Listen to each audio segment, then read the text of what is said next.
Ni aku nak share satu projek yang memang cun gila. Siapa kat sini kerja area Penang, Kulim atau Kedah? Projek ni memang sesuai sangat untuk orang yang nak ada first rumah dia ataupun nak upgrade rumah dia. Lokasi dia dekat area Arah Kuda Penang. Rumah dia jenis yang setingkat, teres yang setingkat, tapi yang specialnya rumah dia layout bentuk Z.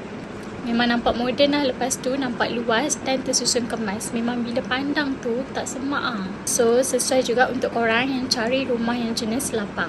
Rumah ni pun bukan kecil-kecil anak tau. Dia punya keluasan tanah tu 1399 square feet and binaan dia tu 900 square feet.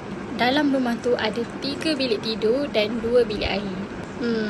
Harga pula bermula RM300,000 je. Serious weh, harga tu harga yang mampu milik untuk area Penang sekarang. Harga yang sangat berpatutan. Yang bestnya, kawasan perumahan ni strategik tau. 3 minit ke Masjid Jamek, 10 minit ke KTM Tasik Gelugur. So senang kan kalau dekat dengan public transport. 15 minit ke Kulim High Tech. So siapa yang kerja Kulim High Tech memang sesuai sangat rumah ni. Senang cakap, lokasi dia memang ngam sebab dia tak jauh sangat dengan bandar. So kalau korang nak tahu, projek Arah Damai ni dari Oriental Kedah Realty.